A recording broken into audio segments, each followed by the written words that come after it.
Well, as you look out upon the world at the moment, the gravity of the scene is really quite staggering when you look at it. Here's a few events that took place yesterday, April Fool's Day. But what's going on is this, that in Ukraine, suddenly Russia has put up the price of gas by 40%. The consequence of that is the Western world is racing money to Ukraine so that Russia has no excuse to invade. Obviously, Ukraine cannot afford that price. Just cannot. It's a bankrupt country. And so they're racing the money across, trying to help her so that Russia might not have an excuse.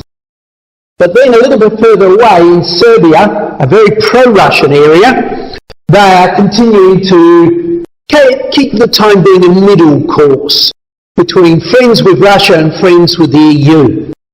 But I believe at a blink, that country there would turn pro-Russian in a moment. Transnistria, which we're talking about, here we can see that that area of Moldavia to the southwest of Ukraine, that area there is now splitting up. Notice a blockade is taking place. That's what Russia did to Crimea before it occupied Crimea. Alright, so it's doing the same there. And the world is saying, we think, it looks like they're going to move on Moldavia any minute. They're extremely worried. And lastly, while all that's going on, Russia's preparing to move back into Afghanistan. And we expect that, don't we? Because the Gogian Confederacy goes to the river Indus. Afghanistan's there behind it, isn't it? So we would expect that. With the pulling out of America from there, we would expect Russia to move in. And it's preparing the way to do so. But now, some people have heard that the Russians are taking their troops away from the Ukraine border. That's what they say they're doing. That's what Mr. Putin says. But let's have a listen to the man, the chief man of NATO. What does he say? The leader of NATO, the secretary of NATO, Mr. Rasmussen, he says this: in the past months, massed tens of thousands of troops on its borders with Ukraine, raising concerns that after annexing Crimea, it might invade other parts of Ukraine. But he says, on Monday, the Russian defence minister said it was withdrawing troops. It'll all be right. But he said, unfortunately, I cannot confirm that the Russian is withdrawing its troops.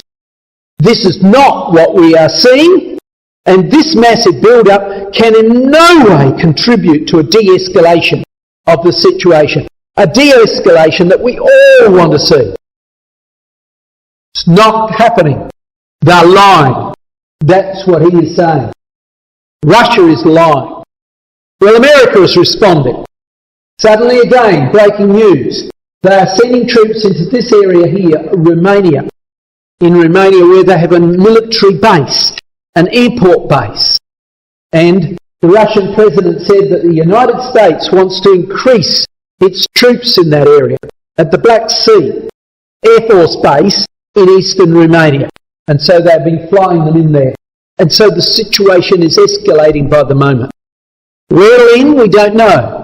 It possibly will go quiet for a while, maybe months, maybe years, and then suddenly Russia will move again. But maybe it won't. We need therefore to be very, very cautious, brethren and sisters, that we're preparing for Christ's return. And of course that's our main subject tonight. The King comes, are we ready?